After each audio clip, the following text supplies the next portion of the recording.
Morning and welcome to the DNR committee held today in Committee Room 1. Before I open it, there are a few housekeeping points. This room is fitted with automatic cameras and sound tracking and microphones in the ceiling. Given this, I would like to remind members of a couple of things. Please continue to speak clearly and do not whisper. Keep other sounds to a minimum, as whispering, shuffling of papers and typing loudly on your keyboard may bring the camera onto you. Please also bear in mind that because the ceiling microphones are sensitive, they may pick up conversations in the room, including informal remarks. And finally, well, not finally, because there's several other points, but finally, please refrain from using a mobile phone, as when the camera zooms, it will not only capture the speaker, but those sitting next to them as well. The last 2 points are particularly important, as we are live streaming the meeting on YouTube, and a recording of the meeting will be available at any time on that channel. We're not expecting a fire drill this morning, so if the alarm should sound, please follow officers out of the doors at the side of the room and leave the building via the nearest fire exit, which will be downstairs in the foyer and into Duke Street, where you will then make your way to the location assembly point in the grounds of the cathedral opposite. Thank you. Now, Emma, membership apologies, substitutions and declarations of interest. Thank you, Chairman. Apologies have been received from Councillor Simon Crowe, for whom Councillor Ian Grundy is substituting, from Councillor Carlo Guglielmi, for whom Jeff Henry is substituting, and from Councillor Barry Aspinall.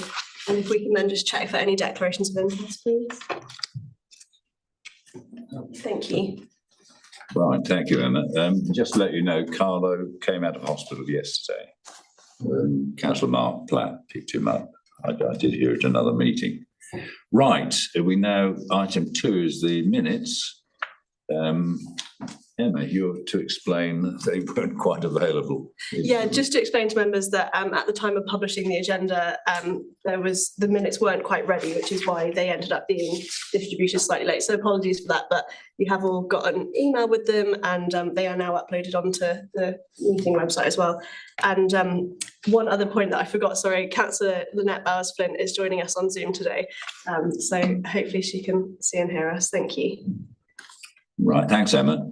Are members happy for me to sign the minutes, or are there any issues arising from the minutes that you'd like to? Agreed. Agreed. Thank you very much. Right, Emma, public speakers. Thank you, Chairman. We have one public speaker today, which is for item 5, land at Bell House Farm South. That's Mr. Alan Everard, and he'll be speaking on behalf of the applicant for the application. Right, thanks very much. On that basis, Terry, presentation.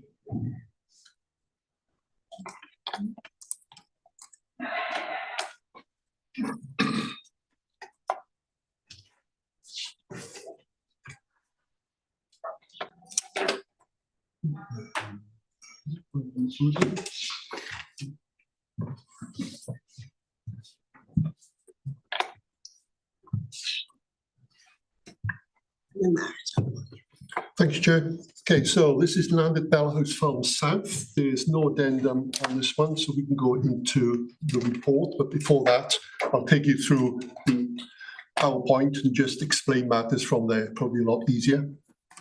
So in outlined in blue is the existing Colchester Quarry complex, with the 2 blue blocks divided by Warren Lane. I'll get that little mouse to come up on there. So Warren Lane runs from north to south and divides the 2 land parcels of the current complex. To the right is the Stanway Quarry, which is the main processing facilities for the applicant, and their existing sand and gravel operations. And the land to the left is known as the Bell House landfill site, which also comprises Tarmac regional offices in the southern half. And in the top right-hand corner, we have our own ECC landfill site, which has now been restored. So it all comes under the Bell House parcel. The area in red, which is shown spread across the 2 land parcels and off to the west as well, is the application area. So it's in 3 parts. The extraction area, which we're currently looking at, is this little parcel off on the western side. A long thin stretch which would comprise the conveyor system to link into the quarry itself.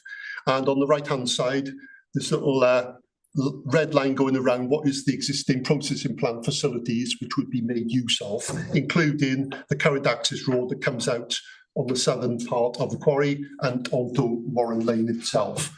So it's very complex. I think we've had applications on this one before, most recently the 3 interlinked applications to allow the dovetailing of the conditions and the extensions of time on the various quarries themselves and the Bellhouse landfill site.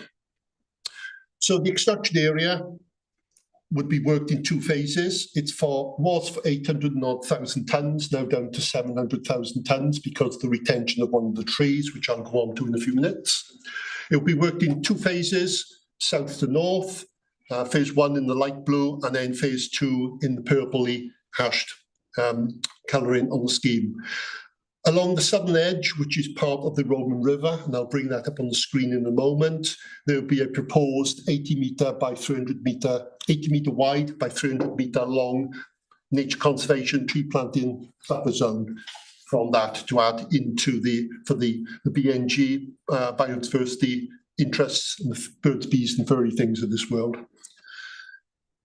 Phase 1, they would work on the southern half. This is just the area for the work in. They would link in through a gap in the existing hedgerow, which they would create on the eastern side, and then a conveyor system out over the Bellhouse landfill site to a hopper, which is a receiving container, which would then feed the mineral onto a conveyor that would go underneath Warren Lane, which is existing conveyor system, and link into the processing plant via a conveyor system internally.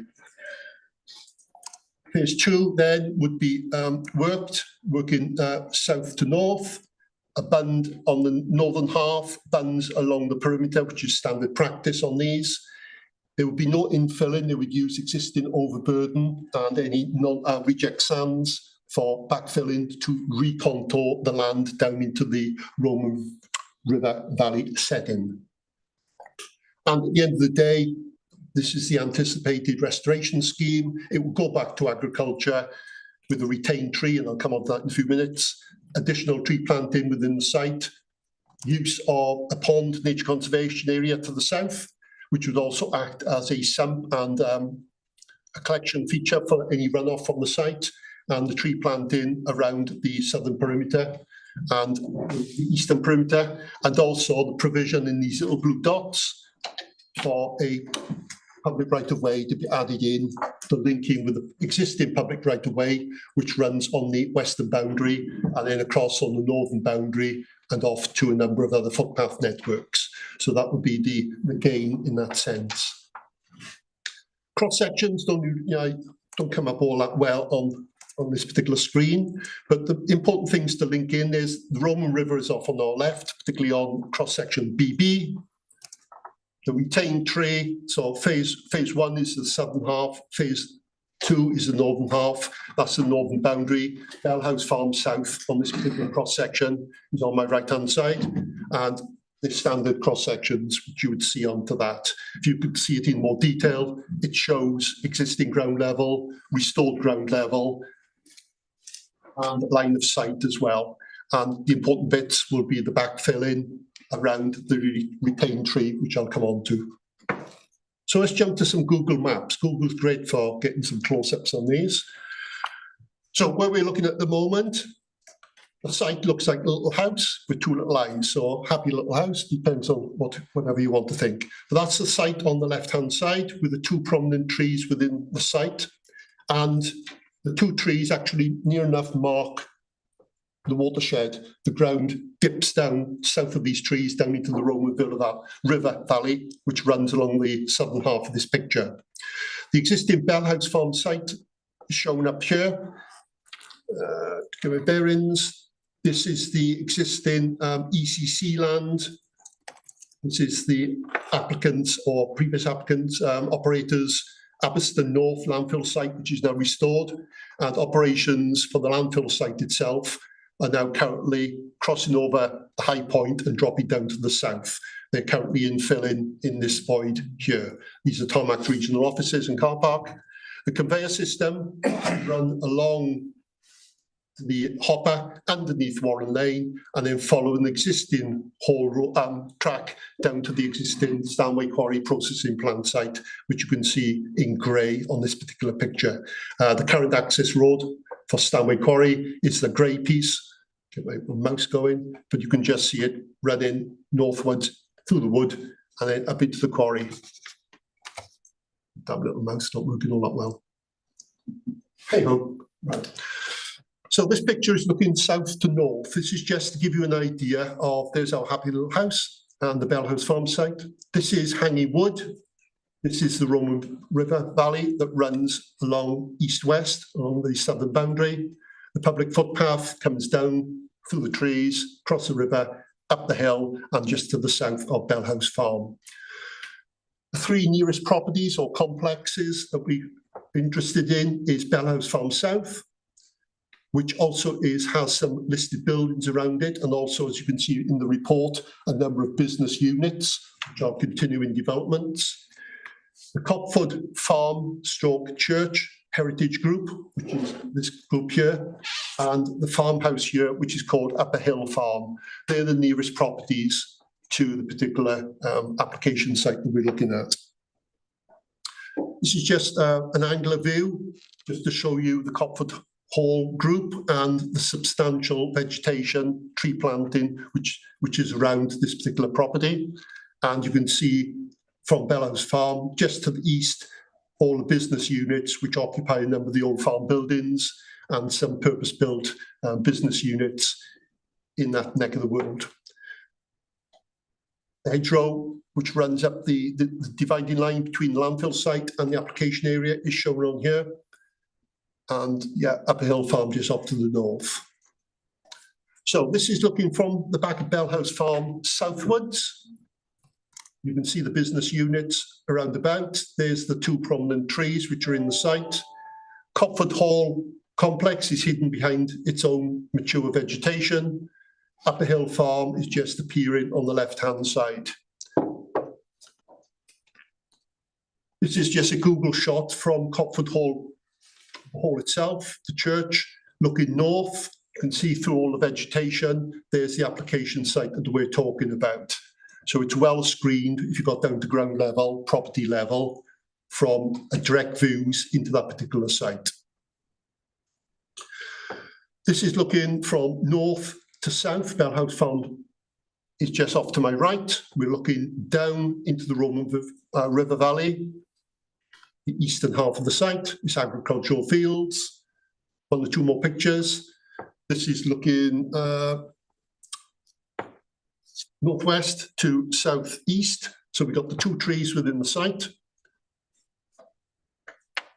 This is just cross section from the southern field.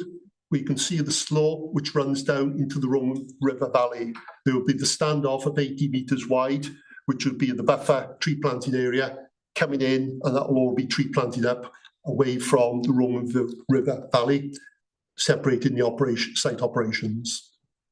This is looking up slope.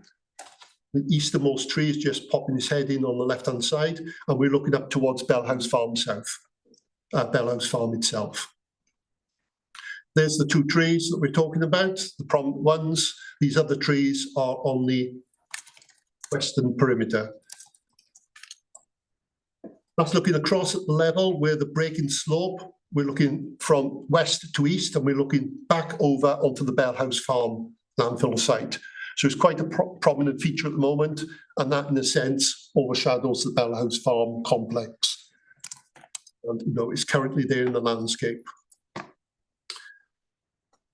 Brought on this particular picture because this will come clearer in the report. The retention of that one tree, if the site got planning approval and it was restored and the tree was retained, that in the surrounding landscape, there are lots of prominent individual trees dotted around. So the retention of this particular tree would be an important asset and continuum of the landscape setting of what the existing landscape looks like at the moment. If we lost both those trees, we have a big miss. But I think that shows quite nicely. There's lots of prominent trees and they add to the landscape setting. And that just the final restoration scheme, just to remind yourselves, the western tree is the one that would be retained. I like trees, I would have liked them all retained, but having gone on the site with our arboriculturist, we had a look at the eastern tree. The tree is actually lifted. You can probably put your hand underneath the roots, and there's a big gaping hole in the trunk. So that tree, with a bit more wind, is going to fall down. We're going to lose it irrespective of what happens. But the western tree is valuable. I asked the company to relook at it, and they came back with a scheme which accommodated it, and that has now been slotted in. And that is one of the principal reasons why I tipped the balance in my recommendation for retaining this landscape feature and having benefits to the historic environment, the cultural heritage, the landscape settings, etc. So go back to the committee report. I've probably spoken most of what I've said on there to the PowerPoint. Committee report is fairly short for me, as you'll be glad to hear. See it on that. Page 26, the plan application is 700,000 tonnes. And on the third paragraph down, I've broken down what the four main elements of the application were for the western extension, restoration of the land, the use of the conveyor system, and the continued use of the existing processing plant within Stanway Quarry itself. The application was submitted, was accompanied by an environmental impact statement, which went into another assessment of the various aspects, and they are picked up on pages 29 through 34. You can read those at your leisure, which you no doubt have done, which is great. Policies on page 37, we've gone into, particularly on page 39, which are the main ones for this particular application. Sorry, 38 and 39. Policies S2 for the strategic priorities for our minerals, and policy S6, which is the provision of sand and gravel. The balance on this particular one, because the application is classified as greenfield, it's not an allocated site within the minerals local plan as it currently stands. So policy S6 comes into play. And as that policy says, mineral extraction outside our preferred or reserved sites will be resisted by ourselves unless overcoming three of the criteria. And I've gone through those in the report, the criteria being overriding justification or overriding benefit. B, extraction is no more than the minimum necessary, essential. And C, the proposal is environmentally suitable and sustainable. So the report has been based around that particular policy, plus been supported by the various other policies of ourselves and our neighbours at Colchester. On the consultations, page 45 onwards, Colchester City and Environmental Health have made some recommendations onto that one. Copford with East Thorpe Parish Council on page 46, yes, they've raised some objections, and they've broken it down into 5 particular points which have been addressed in the committee report. Stanway Parish Council, no response have come in from themselves. And I'll go through Copford's comments within my appraisal. Our local flood authority, no objections, neither did the Environment Agency onto that. Representations, we had 4 letters of representations. One has been written twice as a result of the reconsultation we had in when the tree was retained. And the representee in particular has come from one particular person dividing their comments up. A personal comment, as you can see on page 50, 51 and 52 representing Copford Chapel and the community, i.e. the cricket club, which is next door to the Copford Hall proposals. So I've gone through those comments and picked them up. They've either been addressed in the report or they weren't particularly relevant to this particular application. Most of them have been picked up in this particular report, and I'll go through those in a second. Page 52 and 53 onwards, I've gone into the main appraisal. The principle of the development, I've picked up on that. We have in our policies, as you know, presumption in favour of supporting where it's sustainably developed and can be supported unless material considerations raise otherwise. And that's the whole point of the argument of this particular report, was to weigh that particular balance up. On page 54, I've highlighted policy S1, sorry, I think I mentioned S2 earlier on, S1 and S6, which are the particular policies that we're looking at. And to remind members that we've considered applications for discrete parcels of land quite recently. We had Colchester Zoo, and we also, previous to that, we had Coleman's Farm extension. All three parcels weren't within the Minerals Local Plan, but we looked at those in particular circumstances. So they are precedents for this, and it's within the policy rights that we can look at sites which are outside the Minerals Local Plan reserved or preferred site status. So I've gone through to 57, looking at the principle of this particular development itself and going through the criteria and the policy S6. And the land bank implications are picked up on 57, 58, 59. As you can see in the report, it doesn't weigh too much in terms of our land bank, or if we had it or we didn't have it, it doesn't make much of a difference in that sense. So land bank issues to one side, it's not a major need from our particular point of view that we have that mineral coming forward. So the site has to stand on its own merits, which I've picked up on under policy S6. Implications for the existing quarry landfill activities, I've gone through all 59 and 60, particularly in terms of would they extend the time period to the existing quarry operations? No, it wouldn't. That would fit in quite nicely and dovetail with the existing quarry operations whilst they're there.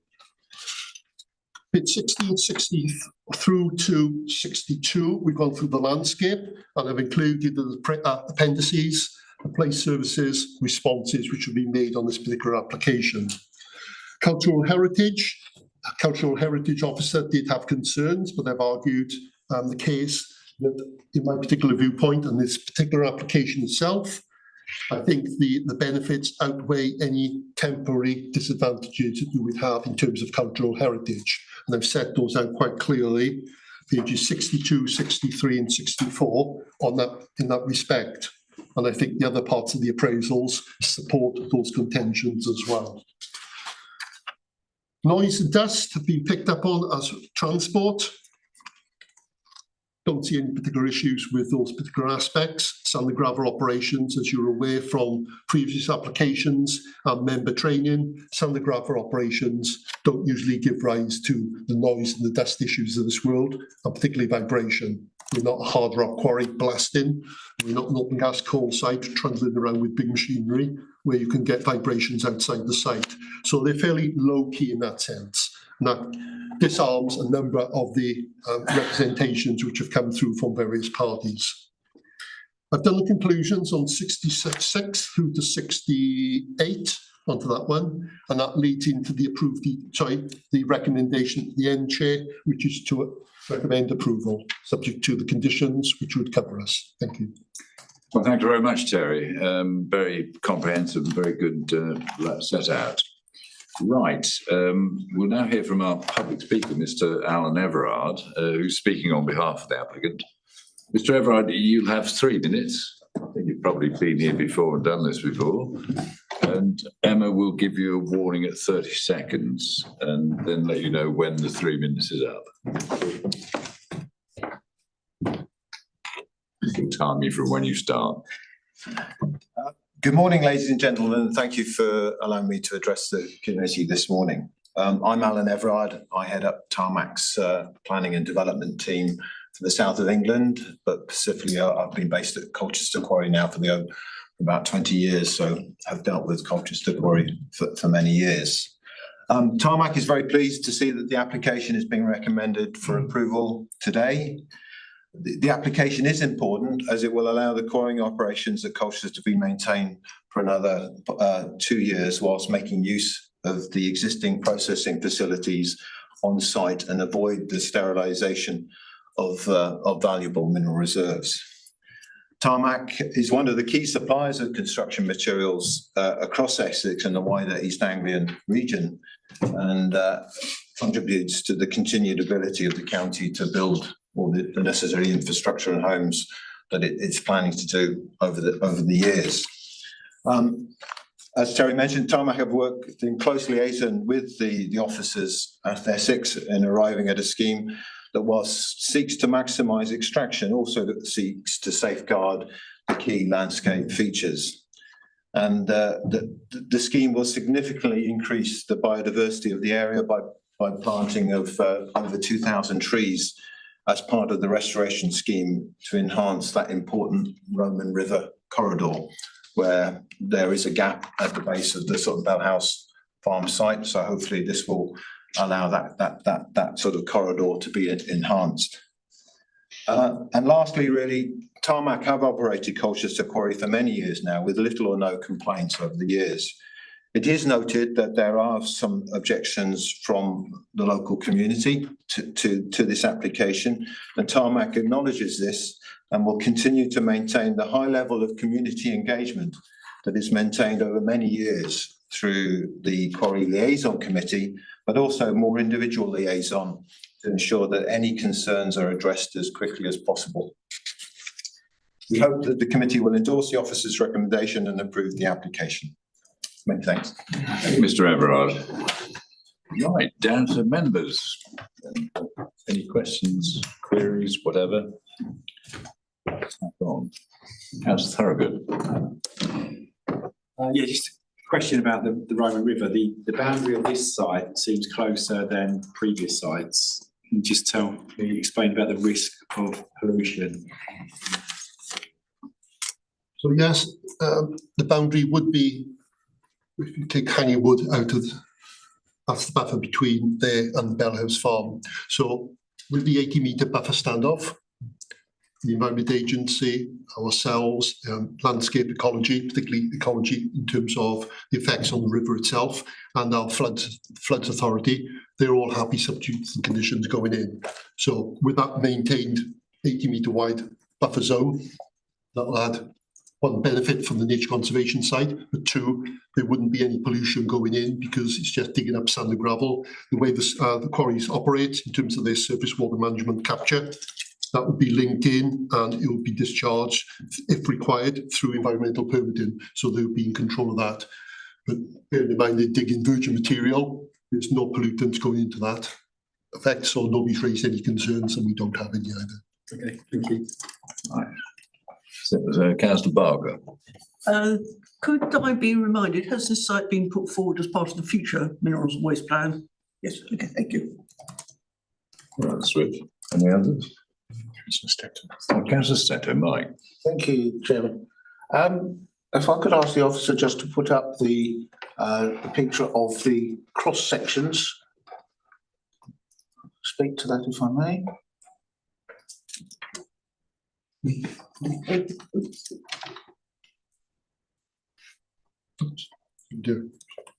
Screen sharing has stopped. Second, Councillor. We have the technology.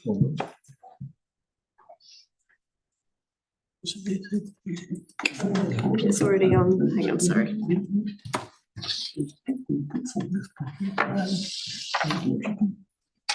Which slide was it, Terry? That one. Here we are. Yep. That's the one, Mike. Okay, thank you very much indeed. I just wanted to clarify some points around the cross sections there, and I'm referring to the second and third one down. Obviously, where the tree is in the middle there, that's the tree that you're talking about saving, and that's going to be on a sort of platform in its own right. When the mineral is extracted, I would imagine the natural water flow, the groundwater, be running from the right of the picture to the left towards the river. How deep is the extraction going to be, and how does the tree maintain its water supply? So in terms of the depth, is about 10 metres. So about 10 metres depth. Okay. Yeah, we have retained trees on other particular sand and gravel sites, and learning from experience and with the arboriculturist involved as well. Yes, so where the tree is standing, that will be virgin material, virgin ground. The standoff from there is from the canopy and the root protection area, so the arboriculturist is happy. However, you're correct in terms of if you're digging around, you potentially cut off this water supply. That's one of the reasons we've put in condition 7, I think it is, for a scheme to be coming in that open faces are backfilled as soon as possible, so it retains any water continuity, etc. So we're on top of that one. It's one of my main concerns. There's no point in asking for a tree to be retained if it's going to die of thirst later on down the line. So we've picked up on that, hence the reason we've got the shotgun approach, which will cover it in that condition. And we are happy, and the arboriculturist is happy that that tree will then be hopefully retained for many years to come. Okay, and picking up on where the river lies, the natural water table, the mill extraction won't be going below the natural water level. It won't be of the- impacting the river. No, well, so there won't be backfill water from the rivers. And the only other question I had was around the backfill. I think what you referred to is everything that's going to go back is inert. It's the overburn which they lifted, Yeah, that will go back. Go back in. That's okay. Okay, thank you. Thank you, Chairman. I've got a question, Terry. The mention of 2 years, could you elucidate a little further on that? So the applicant has put in a proposal that they could work what we call green to green. So as soon as they go on site, first bit of grass, and then we saw the grass down. They've anticipated that will be a 2-year operation. Right, it's only 2 years. Yeah, thank you, Chairman. Just it's probably me, it's not sinking in quite. So we've got phase one. And then they'll start phase two and they'll use the soils from phase two to retain. Move into phase one. Yeah, as you can see on the screen there, so phase one, they'll have worked, and then obviously starting to get some of the perimeter bunding ready for pushing back. Phase two, they'll be backfilling around the tree as they go ahead. And then once the operations are done, either in phases or as a one-er, then it's usually the case if they got a phase which is opened and they can restore it, they will start pulling back. Bearing in mind that the perimeter bunds, if they're required for screening, noise, dust, etc., they will be retained for the duration of the operations. But then all the perimeters would be put in. Yeah, sorry, I was more trying to work out if they finish phase one and then they go to phase two, and then they're using the soils to fill phase one. Is that extending the restoration period? Green, no, green, No? no, green to green would be from when they dig it up from grass to putting it back at the end of the day. Okay, yeah, I've read it about 3 times and I was trying to, yeah, thank you. No other questions? No. No other comments? Well, okay, there is a recommendation before members, and I'd like a proposer. Happy I'll second it. Jeff and Councillor Garnett is seconding it. Now to the vote. Those in favour? That's unanimous. Right, thank you. Right, that was swift. We'll now move on to enforcement and appeals statistics. As ever, they're very good. Emma, do you want to, Richard, you can statistics and whatever. You can praise yourself, I think. Oh, I'm never going to do that, Chairman. No, you're not a politician then. Sorry. Well, I think the figures are all good, and the Chairman normally makes comment on particularly the success of the enforcement statistics that our enforcement officer, Sean Long, is gradually reducing the ongoing enforcement cases. Yeah, nothing to say, Chairman, other than there's nothing worrying. No, it's very good, and I wouldn't want to meet Sean in a dark alley actually at night. So he's obviously doing extremely well. And it's impressive, actually. There really are some impressive statistics. Right, are members happy to note the report, applications, enforcement and appeals statistics? Agreed. Agreed. Well, thank you very much. Right. Well, the date of the next meeting will be on Friday, the 25th of October at Carlo's Well again. And then it'll be here in Committee Room 1. And thank you all very much. Thank you, Chairman. I thought you'd be finished by 11.